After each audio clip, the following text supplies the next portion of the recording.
हिंदू धर्म का एक महान ग्रंथ भगवत गीता, कुछ नया सीखने वाली जिस पर तो हर कोई सकता है मगर उसकी सही समझ सिर्फ कुछ ही लोग के बस में है।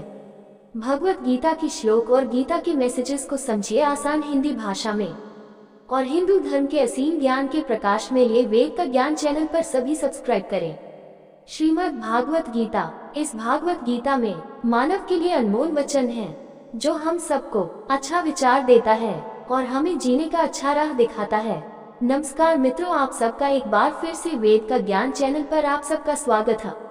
भगवत गीता अध्याय 2 श्लोक 12। न त्विवाहं जातु नासं न त्वं नेमे जनाधिपः न चैव न भविष्यं सवे वयमत् परम्।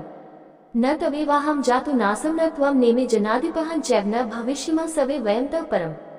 न कभी नहीं, तू तथापि, एव अवश्य, अहम मैं, जातु किसी भी समय, न आसम अस्तित्व में, न त्वम आप, न इमे ये, जनाधिपा राजा, न कभी नहीं, च भी, ई सचमुच, न भविष्य नहीं रहेगा, सवे वयम हम सब, अतः अभी से, परम बाद में।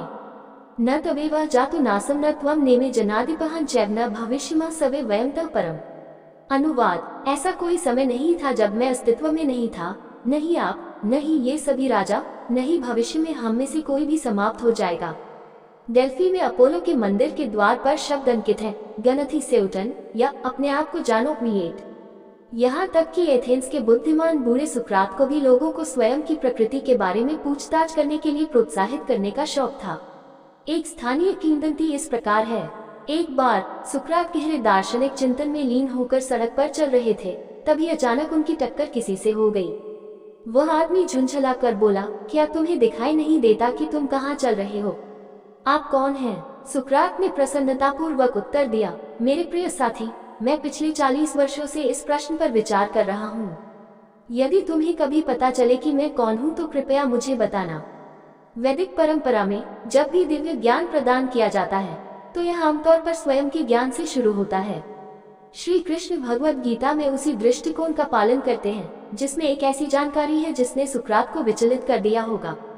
श्री कृष्ण ये समझाते हुए शुरू करते हैं कि जिस इकाई को हम स्वयं कहते हैं वह वास्तव में आत्मा है, भौतिक शरीर नहीं, और शाश्वत है, जैसे भगवान स्वयं शाश्वत है।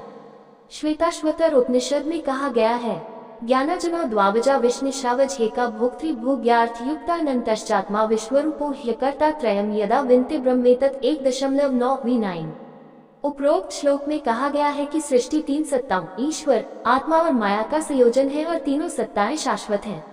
यदि हम मानते हैं कि आत्मा शाश्वत है तो तार्किक रूप से यह निष्कर्ष निकलता है कि भौतिक शरीर की मृत्यु के बाद भी जीवन है। श्री कृष्ण अगले श्लोक में इस बारे में बात करते हैं। दोस्तों, आप सबसे मेरा निवेदन है कि आप हमें सपोर्ट करें। वीडियो आपको अच्छा लगा हो तो लाइक शेयर सब्सक्राइब जरूर करें। धन्यवाद।